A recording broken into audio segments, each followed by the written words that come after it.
लहानपण देगा देवा. लहानपण म्हणजे निरागसता, खेळण्याची मजा, आनंदाने भरलेले दिवस आणि चिंता विरहित आयुष्य. लहानपणात मिळणारा आनंद, मोकळेपणा आणि जगाकडे पाहण्याची निरागस दृष्टिकोन मोठेपणी टिकून राहिल्या तर जीवन अधिक सुंदर होऊ शकते.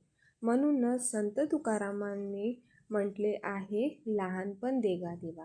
लहानपणी कोणतेही बंधन नसते, चिंता नसतात आणि जीवन अगदी सोपे वाटते.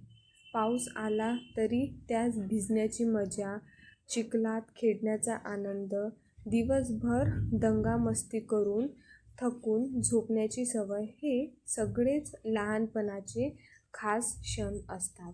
मोठे झाल्यावर मात्र जबाबदाऱ्या, चिंता आणि दुनियादारीच्या गोष्टींमुळे आपण या निरागसतेपासून दूर जातो. लहान मुलांमध्ये एक विशिष्ट प्रामाणिकपणा आणि उत्सुकता असते. त्यांच्या मनात कोणताही कपटभाव नसतो. त्यांना जगातल्या छोट्या छोट्या गोष्टीतही आनंद मिळतो.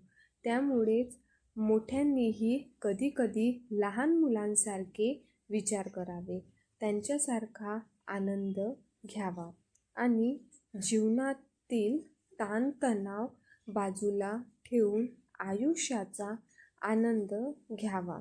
आजच्या धकाधकीच्या जीवनात आपण मोठे होतो, यशस्वी होतो, पण त्याचसोबत कुठेतरी आपले निरागस लहानपण हरवतो. आपल्या जीवनशैलीत थोडेसे लहानपण जपले तर जगणे अधिक सोपे आणि आनंददायी होईल. मोकळेपणा, उत्सुक आणि प्रामाणिकता हे गुण आपल्यास टिकवले तर आपण मोठेपणीही आनंदी राहू शकतो. म्हणूनच संत तुकारामांनी केलेली प्रार्थना किती सार्थ आहे, लहानपण देगा देवा. ही केवळ बालपण परत मिळवण्याची इच्छा नाही, तर त्या निरागसतेने आणि आनंदाने भरलेल्या जीवनशैलीची मागणी आहे.